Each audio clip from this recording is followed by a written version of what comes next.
Hello. How are you guys? Great. You are especially wonderful, I can tell. We're going to have some fun today.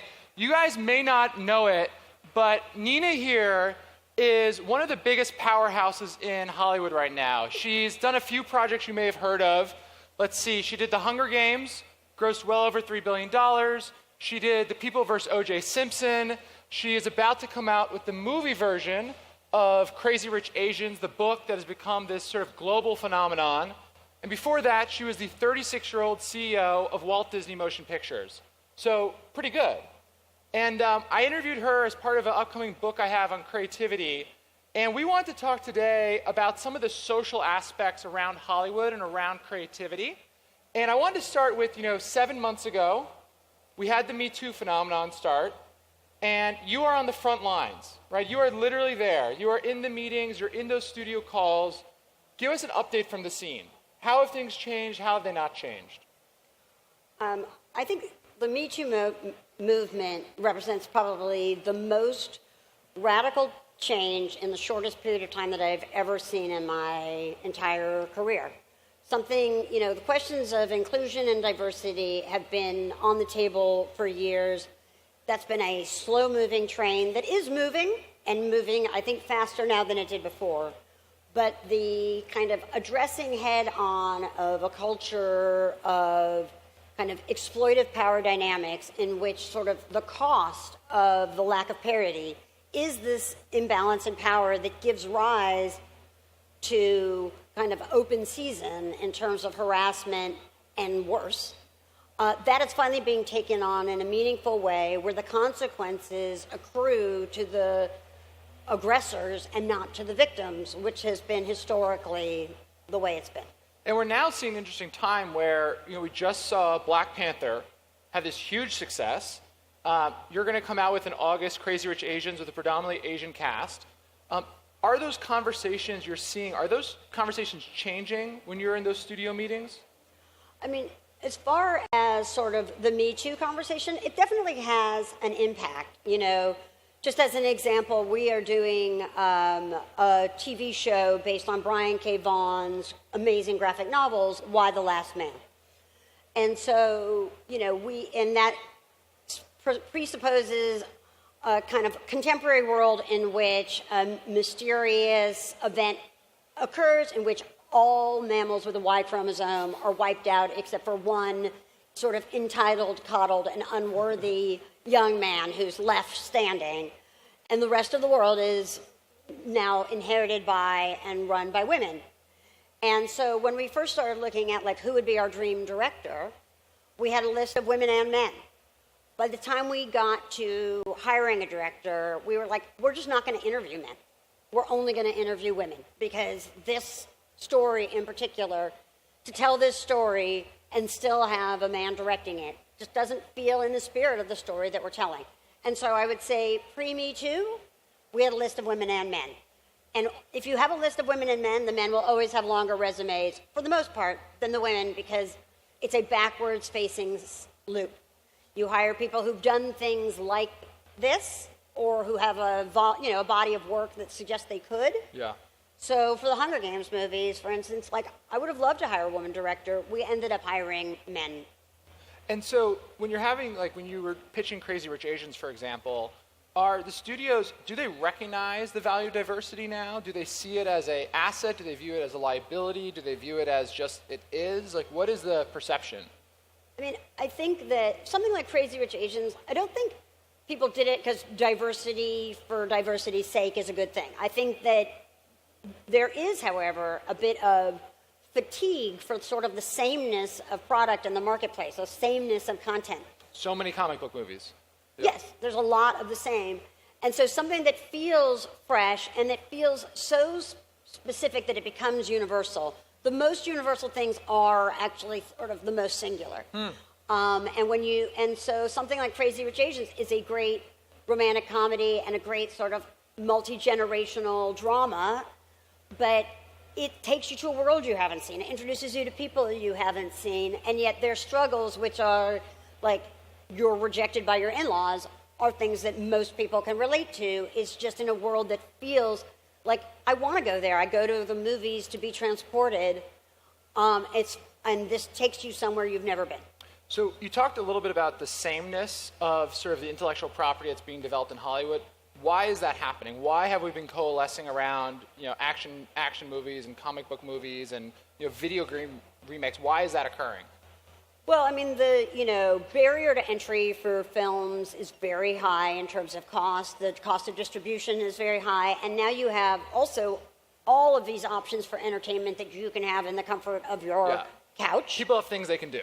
Plenty of things they can do, and so the IP that people recognize feels safer to many studios because they feel like if we're going to spend hundreds of millions of dollars to make and market this movie, we want people to have heard of it. At the same time, it's a bit of a double-edged sword because people do, to keep our industry alive, people want more diverse and inclusive material. It's not like it's the right thing to do. It is the right thing to do, but it's actually just very good business as evidenced by whether it's on the comic book front, a Black Panther or a Wonder Woman, or something like Get Out or, Hidden Figures. These are some of the most successful movies of the last few years financially because they don't feel like stories you've seen before. And you told me something when we were preparing for this, which is that the conversations you used to have in Hollywood when you'd bring up a movie that had a predominantly black cast, for example, were very different. Yes. No, there's been sort of a, conventional wisdom, which is really biased, disguised as knowledge about black movies don't travel. That was something I heard countless times. Girls will relate to a male protagonist, but boys won't relate to a female protagonist. And it's just false. I mean, and it's been Girls proven Trip false. was very funny. I love that movie. It's false, and it's been proven false countless times, and yet you have to keep proving it to be false over and over again. And then people act surprised because when it's just a really stupid premise. It doesn't make any sense to assume that. Even people used to say, a young protagonist won't sell. But then you do see Harry Potter. Yeah. They did okay. Yeah, it worked out. It worked out. It's just when you have a predominantly white male power structure, many of us do make decisions based on very subjective terms. It's not a science. It's an art. It's creative. People run their numbers and they do their market research and they do. But ultimately, it really comes down to we only make TV and movies that we want to see. That's basically the criteria. And so if you have a diverse group of people making those things, they're going to have more diverse taste. If you have a predominantly same kind of power structure of mostly white men, they're going to project their taste onto the marketplace. One thing I thought was so interesting was how you got started in Hollywood, and there's a lot of people who I think look at your career as like, wow, that is the creative career I'd love to have. And so maybe we just go all the way back. I love the story of what was your major in college? My major in college was something that was very concerning to my parents.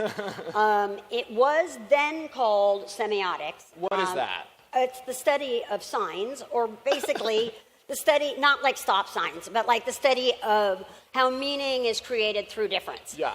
And so very liberal arts. It was very liberal arts. It was like a combination. There was lots of pot at the study session. It was a whole thing. It's a combination of like linguistic theory and feminist theory, psychoanalytic theory, Marxist theory, really practical stuff.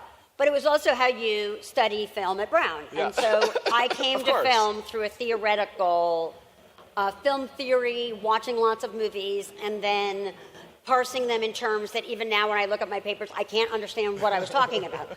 But it made me fall in love with movies, and it made me want to go out into the world and try to make movies that had an impact on people. So you had the most Brown major at Brown of all time. And then what did you do after? What was your first job in Hollywood? My first job was as a researcher for documentaries. Okay. And then I became a researcher for features, and then I became a script reader. And so I would read a script, give my comments, like do a synopsis, give my comments. This is good writing, but not the right idea for us, or whatever. So a script reader in Hollywood, you're literally just reading scripts professionally? Yes. Nowadays, studios still have like full-time script readers. A company like mine usually uses assistants and interns because our industry has really contracted, and so we don't have money to hire somebody to do the job I used to do. Got it. And so for you, you got started literally just by consuming all this information. Like you were seeing all this material out there. How did that shape your sort of impressions of content and storytelling? Well, what I always have found with anything that I read or listen to, whether it's a book, a podcast, a movie, even a video game, is what do I want, what do I fear? Do I have something what makes me turn the page? And when you consume a lot of stories, and I love stories, and I still love them. I'm still really excited to open a new book, to go sit down at the theater to watch a movie, or just to read a script that actually makes me want to turn the page. Yeah. And so you do start to find that, like, what engages you is that basically that you're invested in the characters, and that the character premise, what drives the behaviors and the actions, is something that you identify with and something that you're invested in the outcome. And that if at any given moment you're sitting there, let's say, watching a movie, and you're like, no, don't open that door, or yes, you've got to kiss her. Yeah, that's it.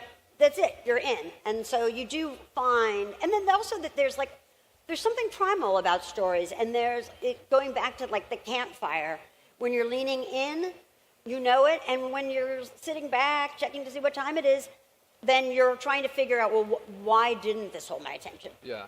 And one of the things I think is interesting about Hollywood that people who aren't in the industry don't realize is that basically everything acts as sort of like a mini startup. I'm translating now. So everything's like a mini startup. So you have a movie, you like bring people together, you raise money for the movie, you release it. There's like studios that are kind of like VCs. And so it's a very people-driven industry.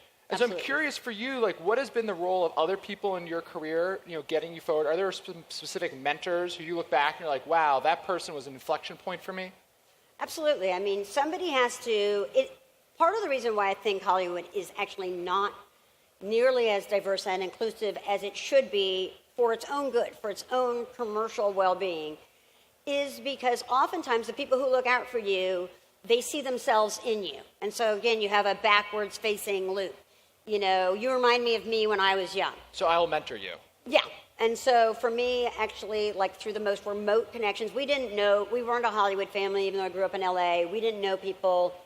But my dad was able to get an introduction to a producer named Lauren Schuler-Donner because of like this remote person who knew a person who knew a person.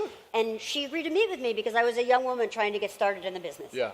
And she was really instrumental in helping me get in for interviews and being able to meet people. And likewise, I had men who took an interest in my career, but I got advice as a young executive from somebody who I consider to be a very important mentor to me, saying like, well, you just have to understand, like, you can't be a kick-ass executive and a kick-ass mom at the same time. You'll have to pick one or the other.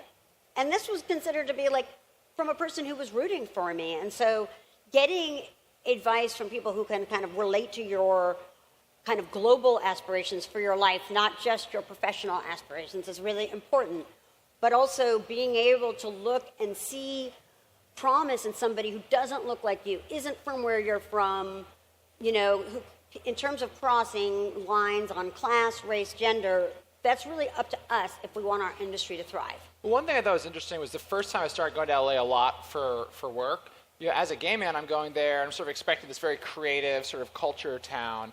And it's actually very almost like finance bro-y. Like there's a lot of people who work in Hollywood who I think of as like people who work at Goldman Sachs. No offense, Goldman Sachs. No, for sure. Offense, Goldman Sachs.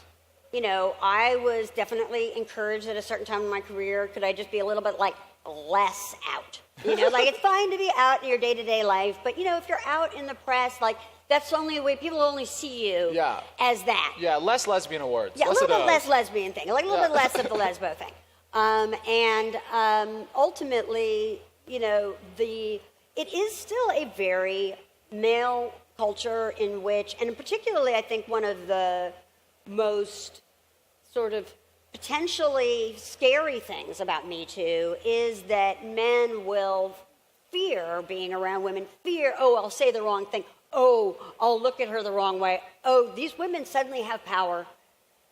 to ruin me, which has never been the case before. And obviously, the point should be like, you shouldn't be doing anything that's going to ruin you when you surround yourself with women. Yeah. And if you do, then like, get the fuck out. Yeah. You know? So I do think that in this room there are obviously people who decide to come to a session on creativity and diversity. It's a pretty male-centric room. It's a lot of tech executives. We've got like it's like 65-35.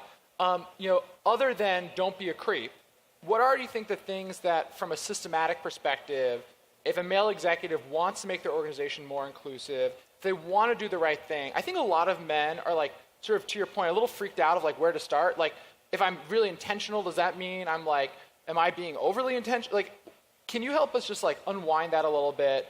And like, what would be your advice to a male executive who really wants to get this right and really wants to learn and listen? Well, I mean, I think listening is really underrated. I think that for us, as an industry, there's so few jobs to go around that we don't recruit.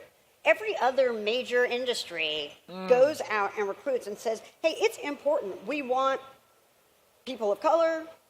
We want trans people. Yeah. I went to... Change the sourcing pool. Yeah, exactly. I mean, I've been to conferences where they're recruiting, saying, we want diversity. And so you're going to go to universities and try to get the best and the brightest, regardless of gender, race, gender identity, sexuality. You're going to go and try to get the best and the brightest for your team, knowing that, like, say, diversity and inclusion are good business. And if that's a business you value, so I think recruiting would be valuable. I love that. But I think also for our industry, a lot of people don't know anything about these jobs. I didn't know anything about these jobs, and I'm like a white girl from LA. Well, like working in the mailroom at an agency is like a thing that if you go to Harvard, you try to get into. It's like a thing. It's like there's this whole apprenticeship model that I think people don't realize, and you network your way into these like assistant jobs. Yes, except for at the same time, if you're, let's say, a first-generation college graduate, your parents are not psyched about that. Yeah. They don't see that that's a good point. They can't afford it. They can't afford it. Or an internship, I'm involved with my alma mater, with Brown, and with making sure that we have stipends for interns. And we say, like, of our interns, you have to give us a diverse pool of interns because we want to cultivate these folks and for them to know what jobs exist. But ideally, we would also have, even in the beginning, stipends in order to not just kind of keep perpetuating a cycle of rich white kids who can afford to break into this industry. You need to take measures that actually support and scaffold inclusion if you fundamentally see it as good business and not as a moral imperative. It may be both, but you have to look at it first and foremost as good business, and everything else to that that's what should be driving you. I love that. So, Nina Jacobson, the Hollywood powerhouse, thank you so much.